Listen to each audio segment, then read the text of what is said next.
پھر 60 ہجری میں حضرت معاویہ کی وفات ہو گئی اور ان کا بیٹا یزید امیر المومنین بن گیا اور موقع اچھی طرح مل گیا.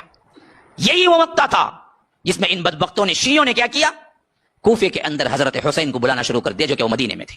کہا کہ آپ کے باپ کی خلافت اصل میں آپ حقدار ہیں اور جو آپ کے بھائی چھوڑ کے دیے یہ بہت بڑی غلطی تھی, اور آج اگر آپ ہمارے پاس آ جائیں گے تو ہم اپنے جان پہ کھیل کے آپ کی مدد کریں گے اور یزید کا تختہ الٹا دیں گے.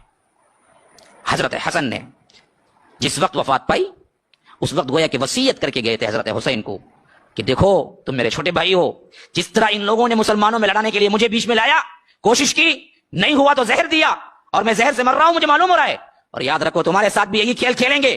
خطوط پہ خطوط لکھے. تو ان خطوں کی وجہ سے, ان بلاؤں کی وجہ سے حضرت حسین آخر مان گئے. سفر اختیار کیا, راستے میں کربلا پڑتا تھا, جہاں یہ نکلے وہاں عبید اللہ ابن زیاد آیا. یہ بدبخت ترین شخص ایسا ظالم تھا جو خلافت امیہ کی طرف سے گورنر بن کے آیا تھا, یزید کی طرف سے, اور ایسا بدبخت تھا کسی کو قتل کرنے پہ شکتا ہی نہیں تھا. اپنے مجمع میں بلایا, ممبر پہ کھڑا, کہا بہت سے گردنوں پہ لٹکے ہوئے سروں کو میں دیکھ رہا ہوں جو بوجھ کی وجہ سے اتارنا پڑ رہا ہے. جنہوں نے خطوط دے دے کے بلایا کہ آپ آؤ ہم سپورٹ کرتے ہیں, وہی پورے لشکر میں دشمن بن کے حضرت حسین کے سامنے کھڑے ہوئے تھے کربلا کے میدان میں. حضرت حسین نے کہا کہ فلاں, تو فلاں نہیں ہے, تو فلاں نہیں ہے, تو فلاں نہیں ہے, ٹھہر. اندر گئے خیمے میں, انبار تختوں کا انبار تھا جو ایک بالکل موٹے میں بھرا ہوا تھا, لا کے حضرت علی نے فوج کے سامنے انڈیل دیا. کہا کہ جو نام تو نے بتایا ہے کیا ان ناموں کی سگنیچر نیچے نہیں ہے کہ بدبخت تو تم نے مجھے بلایا؟ کہا کہ ہم نے کوئی نہیں بلایا آپ کو, ہم تو کیا ہیں زیاد کے وفادار ہیں.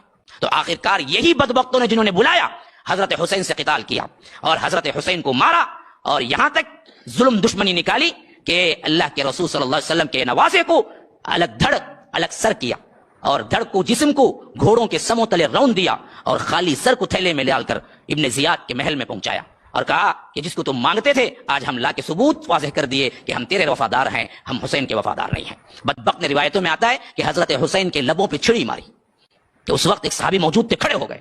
کہا کہ بدبخت یہ وہ ہونٹ ہیں جن کو اللہ کے رسول پیار کرتے تھے. ایسا ولولہ اٹھا, ایک ایسا جذبہ اٹھا مسلمانوں میں جو کہ یزید جو اس وقت تھا اس کے نام سے ایک طرح کی نفرت کہ اس کے دور, حالانکہ یزید نے نہ حکم دیا تھا نہ یزید کے ایما پہ قتل ہوا تھا, یزید کو پتا بھی نہیں تھا کیا ہوا تھا.